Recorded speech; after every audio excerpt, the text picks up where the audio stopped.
The EPCHS. Heard everywhere podcasts can be found, and always at the EPCHS.com.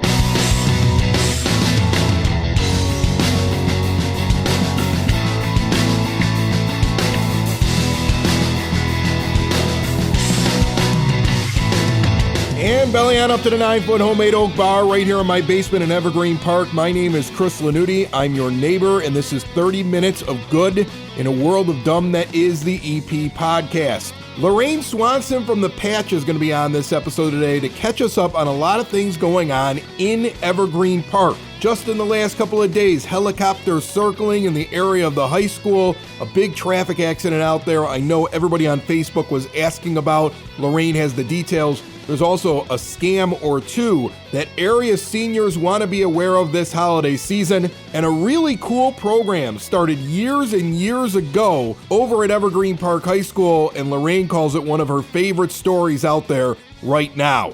This episode of the EP Podcast and every episode of the EP Podcast brought to you by the First National Bank of Evergreen Park.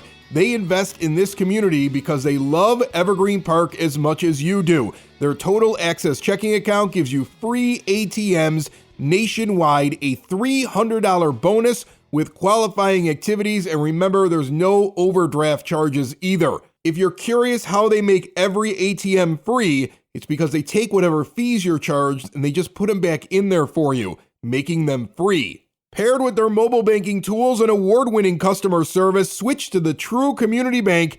It has never been easier. Plus, stop in and see them. 95th and Pulaski, that big, beautiful, iconic building right there on the corner as you enter Evergreen Park from the west. The friendliest people in there. I honestly make it a point to get in there at least once a week. Member FDIC, the First National Bank of Evergreen Park. This show is a bridge show. Like, Lorraine's going to come in and she's going to break down a lot of different really interesting stories going on in Evergreen Park. It comes right after an episode that was a 30-minute conversation with the mayor of Evergreen Park, Kelly Burke. That episode is on demand anywhere podcasts can be found and always at the EPPodcast.com. And it was perfect timing. There are so many questions out there that residents are asking. One really big question is about the brand new garbage service that Evergreen Park is contracted with. I got the letter in the mail this week, just like you did. We asked the mayor a lot of questions on that show, but of course, one of the things we talked about was the new garbage service.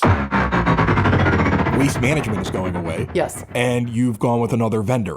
Yeah. Why is that? Is it because my garbage can kept getting left in front of my driveway? Because that annoyed me. So if these guys don't do that, it's already a win. Well, so the village's contract with Waste Management was coming to an end, so we thought it would be a good opportunity.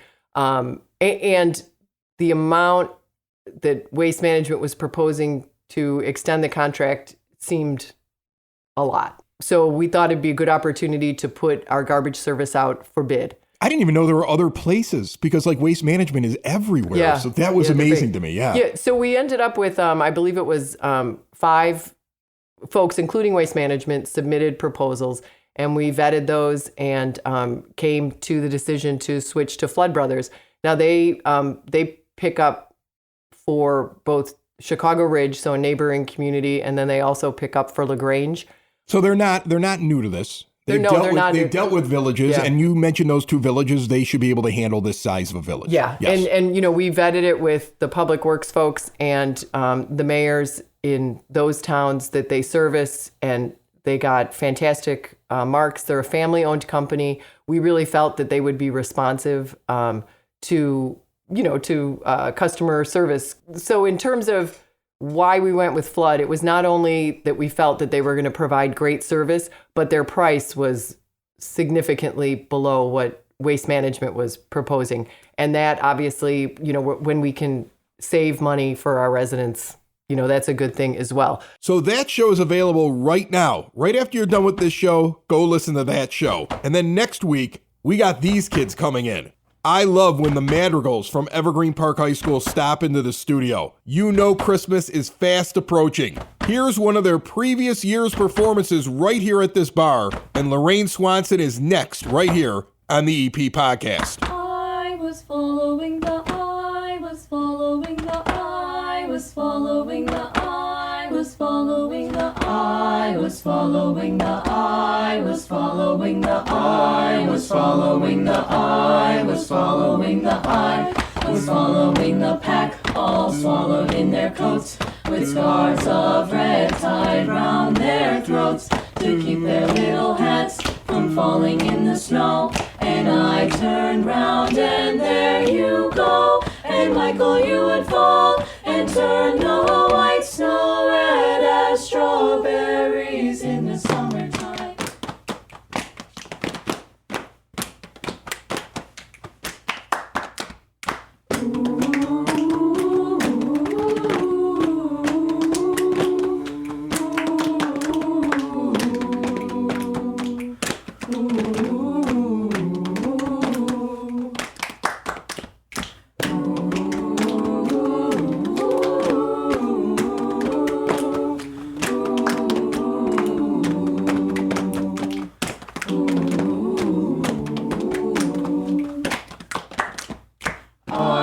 Swallowing the pack, all swallowed in their coats, with scarves of red tied round their throats, to keep their little heads from falling in the snow. And I turned round and there you go, and Michael, you would fall and turn the white snow red as strawberries in the summertime.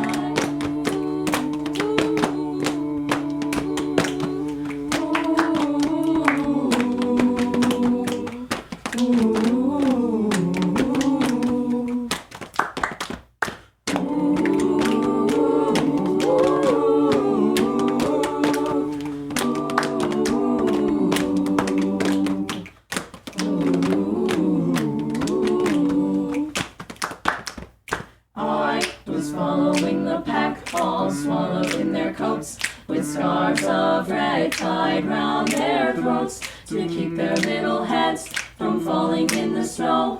And I turned round and there you go, and Michael, you would fall and turn the white snow red as strawberries in the summertime. On the phone line right now from the Patch. That is an incredible service that if you don't know anything about, I don't know what you're paying attention to. It's online. They're covering local news, and Lorraine Swanson jumps on the EP podcast from time to time to talk about what's going on in Evergreen Park and the immediate surrounding area. How are you, Lorraine? Good. How are you, Chris?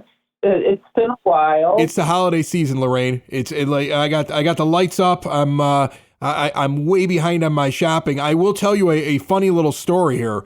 To kick this off, Lorraine, my youngest kid, who's 8 years old, have you heard of the elf on the shelf, Lorraine? Have you heard about that? Yes, I have. Okay, so this elf shows up, and he moves around every night, and he watches the kids. He spies on them. He checks and sees if they're being good. He goes and he reports back to Santa Claus, right?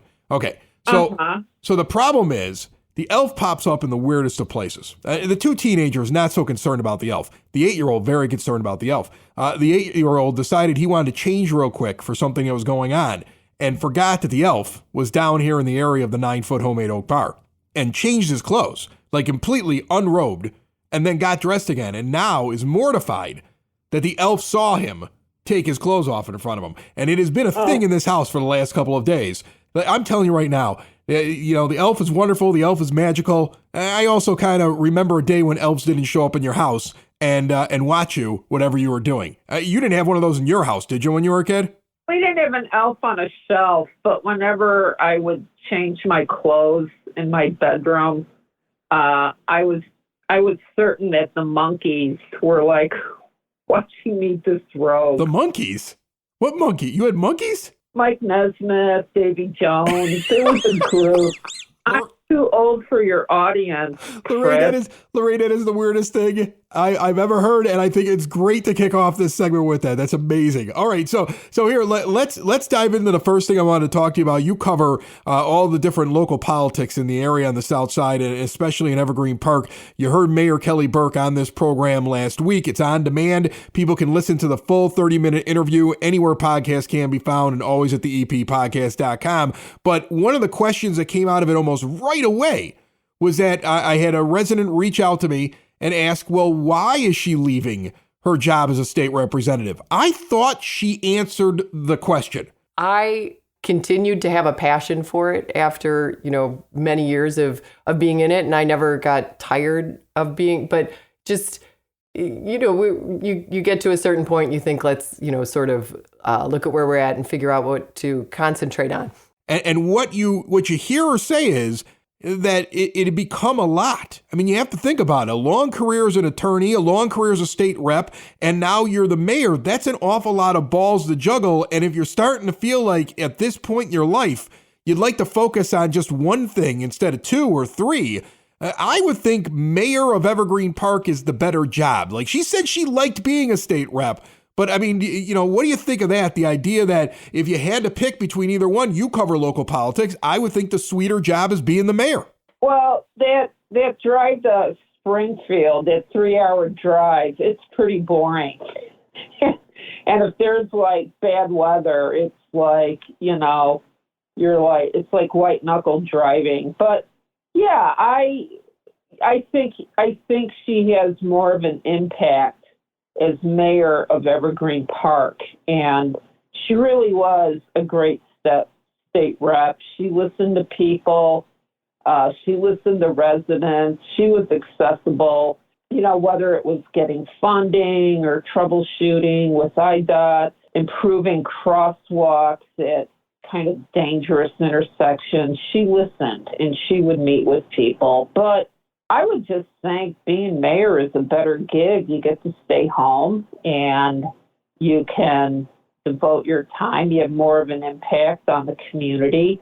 And, it's easier to kind of focus on a couple things than two different elected offices. What I thought was really interesting is that she came into that position and she came in right in the middle of the pandemic. Yeah. And she, I think, saw right away the moment she walked in here how much influence she had as a mayor compared to the influence that she had during the pandemic and how people were living their lives as a state rep. I mean, the legislature at times looked like it was frozen, but the local mayors were making bigger decisions that impacted people's lives right there in the thick of that entire thing. And I would imagine that was a lesson right off the bat that she saw. So when it comes time a couple years later to make a decision about, okay, if I need to cut back, if I want to focus more on one thing specifically, what would I rather do and where do I think I have the biggest impact? Mayor seems like, at least it seems like she was probably taught that right away out of the gate becoming mayor of the EP.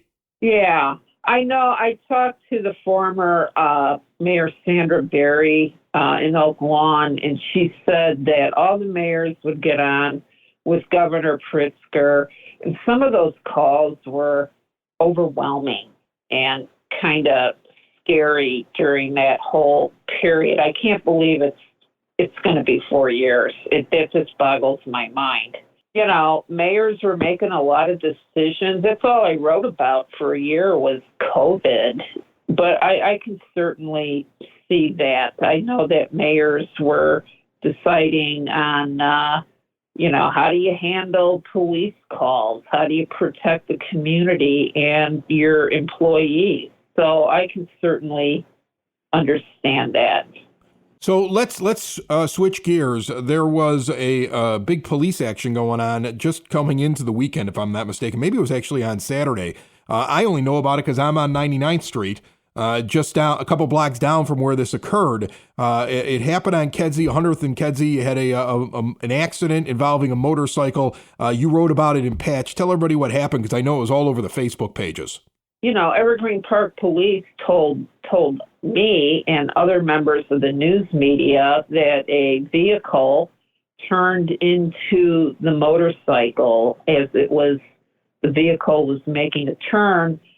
And then other people, readers were like, no, they were sending me pictures. The motorcycle ran into the car. I'm going to go by what the police told me. And the last I heard, the driver was in very critical condition. We hope that the motorcyclist is okay, that person will recover. It is interesting, isn't it? How people have such a visceral reaction to motorcycles. Like you get the police report And I don't ride a motorcycle. In fact, I know very few people that do. But you get the police report and you immediately get people online who are trying to say, no, it has to be the motorcycle's fault. And it was interesting to me that even on Facebook, when it happened, people were like, what's going on over there? And there were people in comments like writing things like, oh, I saw a motorcycle go by real fast earlier today. It was probably that guy. Like immediately the belief is in that accident, it's got to be the motorcycle's fault. And that's not always the case. Do you notice that when you see traffic accidents that people have that reaction with motorcycles? I can't tell you how many motorcycle versus vehicle crashes that I cover in the south suburbs in a year. And, people they have a right to the road. Just watch out for them. It's not uncommon for drivers of like a car, a truck, or an SUV. Unfortunately, it is not uncommon to run into a motorcycle. They're not there to get out of their way. If they're obeying the law and the traffic laws, they have, and they have the right of way. So I cover way too many of these. And I would say a majority of them result tragically.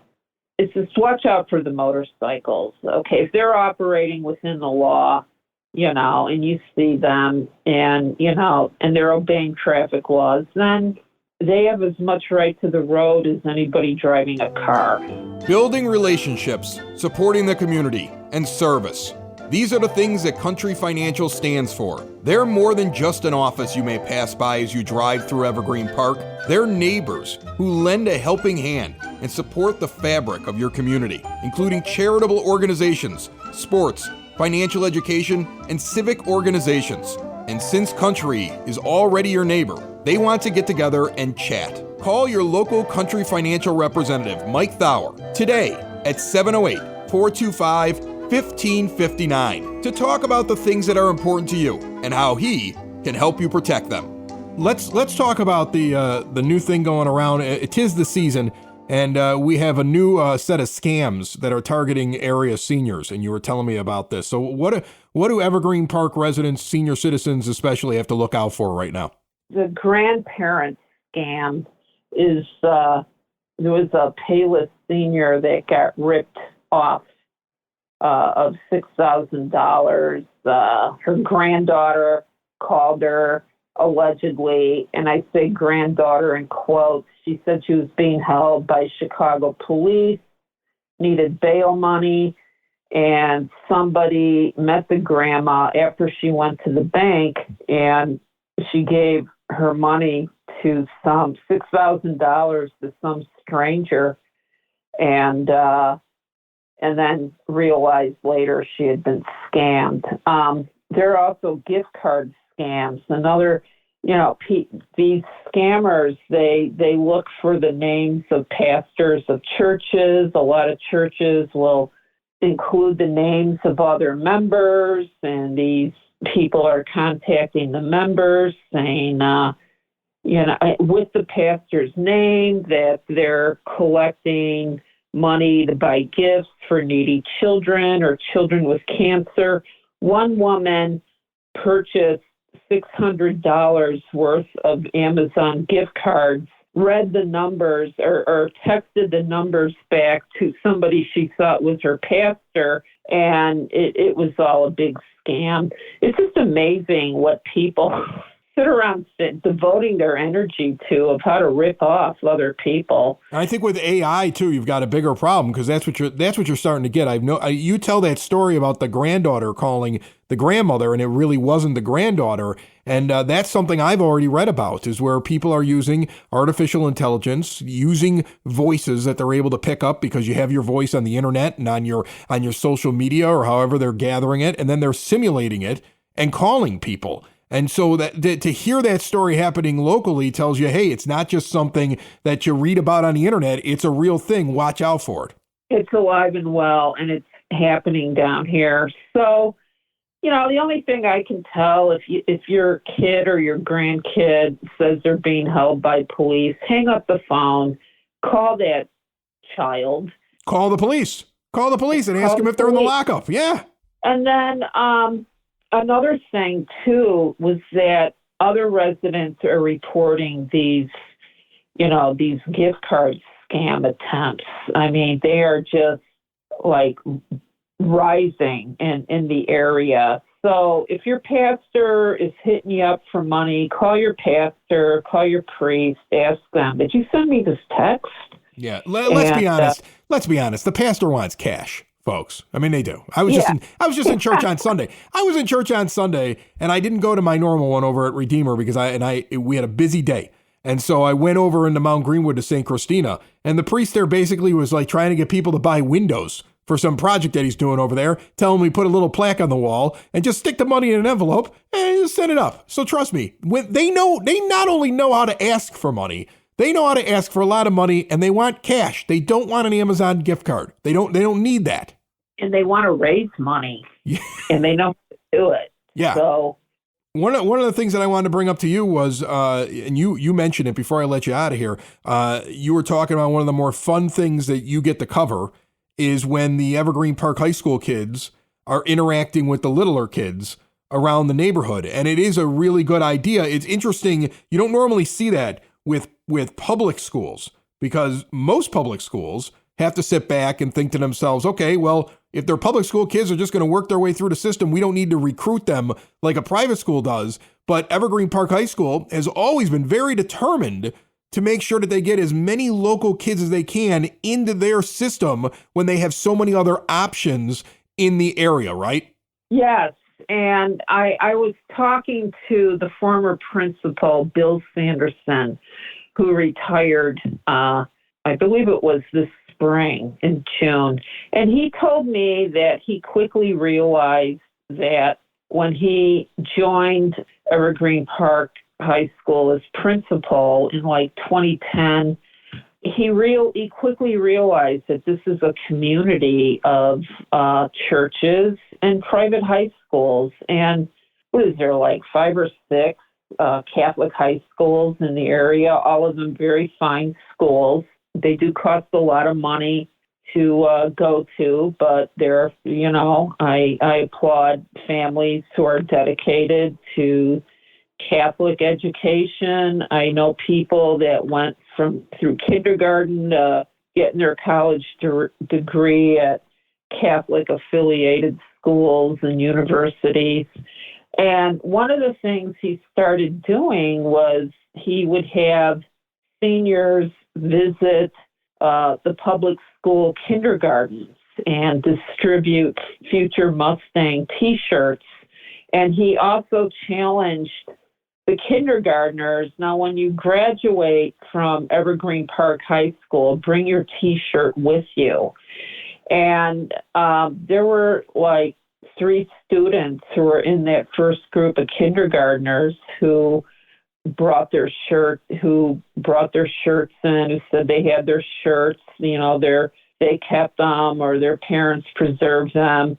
There are other students who say they have their shirts, but, they're still trying to find them. And I just think this is such a wonderful tradition, and we love posting those pictures on Evergreen Park Patch every year. And it was such a touching story about how this tradition started. I hope that Bill Sanderson can come back for this graduation to see the fruits of his labor.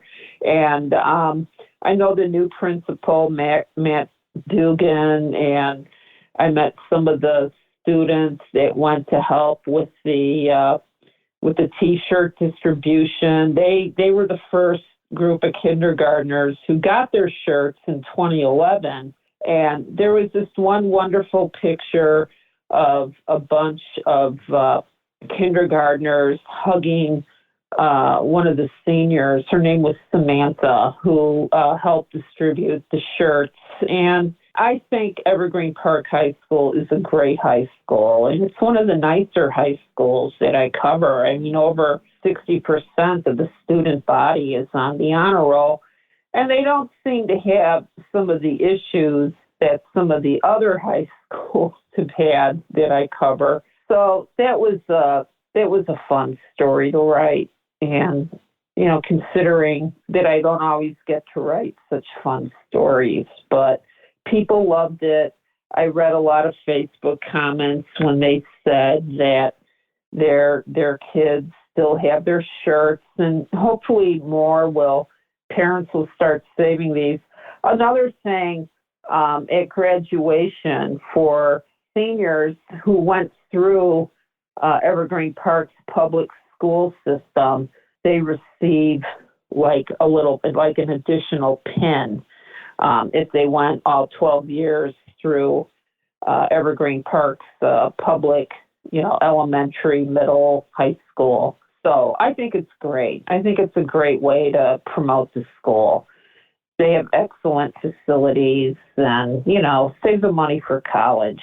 Lorraine Swanson writes for The Patch, and you can check out The Patch by just going to patch.com and then just pick Evergreen Park, and then you get all your local news. And you get the EP podcast, which pops up there as well. So it's another way for you to listen to the EP podcast. Lorraine has always been so nice to put us up there on The Patch. Thank you, Lorraine.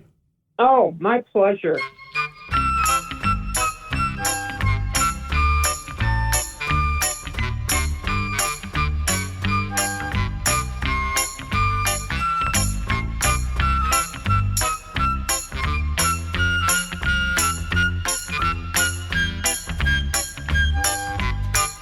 It is now time for your EP podcast, Word on the Street, brought to you by the brand new Spoken Vine Wine Bar and Bottle Shop, northeast corner of 95th and Kedzie. They've had a great first year. I know people really enjoy stopping in there. The food is good, the 21 and over scene. You need a place where there isn't going to be a child running in between the different bar stools and chairs. And the wine, you don't want to knock the wine over.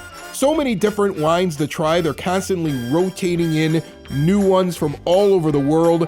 Find something you like, bring it home for yourself, or get it as a gift this holiday season. See more at SpokenVineWines.com. The Evergreen Park Recreation Department is providing visits from Santa. That's right. From now through Christmas Eve, Santa Claus will come to your Evergreen Park home.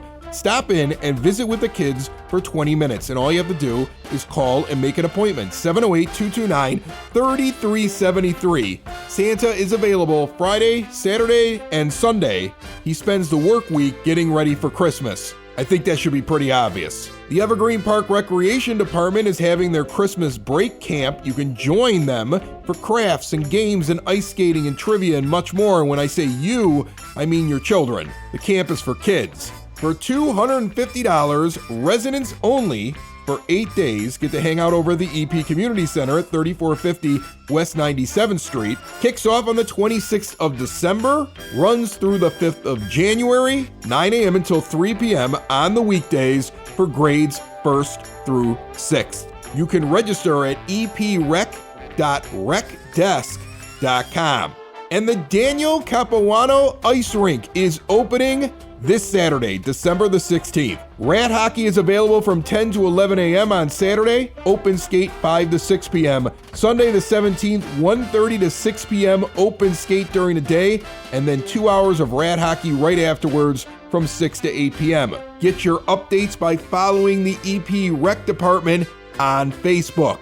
The Evergreen Park Fire Department, Village Hall, Community Center, all those places are drop-off locations for the annual Chicagoland Motorcycle Parade Toys for Tots Toy Drive. Toys are going to be collected through the 15th of December, so your deadline's coming up. They must be new and unwrapped.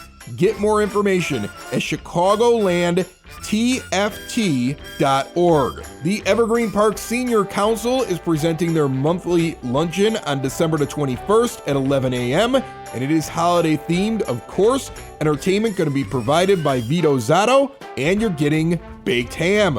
Tickets are $10. They can be purchased at the Community Center, 3450 West 97th Street, by the 18th of December. Remember, if you're looking for stocking stuffers, sidsauce.net, local Evergreen Park company, growing the peppers, developing the hot sauces, and delivering them to your door, and it's all right here in Evergreen Park. Spice up Christmas morning, stuff your stockings with hot sauces from sidsauce.net. Those of you planning to go to the Sounds of the Season Christmas concert at Most Holy Redeemer Church, with the City Lights Orchestra, and vocal is conducted by Rich Daniels. Prep yourself. It is happening December the 17th at 7 p.m. Enjoy that concert this weekend, and then get back for the next episode of the EP podcast, where the Evergreen Park High School Madrigal Choir will be here to sing. In the meantime, check out all the shows you may have missed on demand anywhere podcasts can be found, and always at the EPPodcast.com. It's the EP Podcast. All things Evergreen Park. It's the EP Podcast. Evergreen Park.